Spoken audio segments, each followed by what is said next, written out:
السلام علیکم. خبر دوپہر میں اعظم علی خان یوسف زئی. سب سے پہلے ہیڈ لائنز پر نظر ڈالیں گے.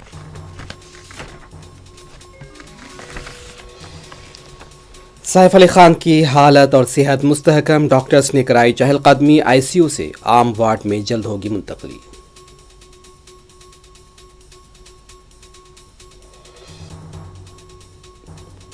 سیف علی خان پر حملے کے سلسلے میں مشتبہ حملہ ور گرفتار. پولیس کی پوچھ تاچھ جاری.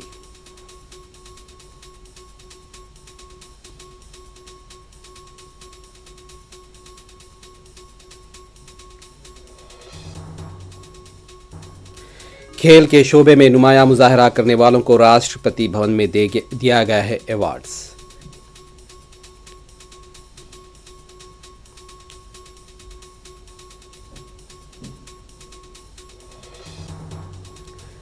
تلنگانہ کے وزیر اعلیٰ ریونت ریڈی کے بیرونی ممالک کے دورے کا سنگاپور سے آغاز. متعلقہ وزیر خارجہ اور صنعت کاروں سے کی ملاقات.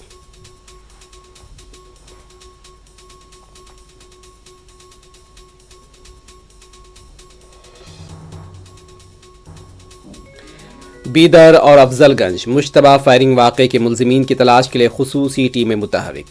اکبر اویسی نے افضل گنج کے پاس زخمی شخص کی ہاسپٹل پہنچ کر کی عیادت.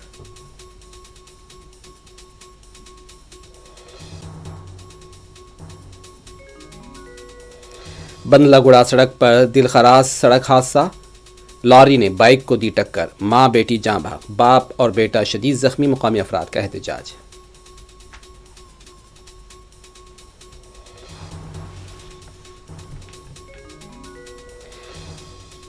حیدرآباد کے شیخ پیٹ میں مصروف کمرشل کمپلیکس میں لگی آگ پر قابو پا لیا گیا. جانی نقصانات نہیں، بھاری مالی نقصانات کا خدشہ.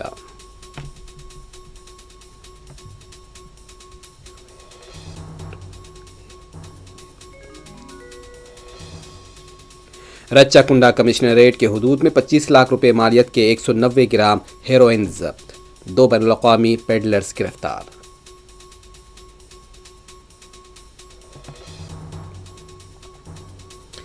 القادر ٹرسٹ رشوت خوری کے معاملے میں پاکستان کے سابق وزیر اعظم عمران خان کو 14 سال اور اہلیہ کو 7 سال جیل کی سزا.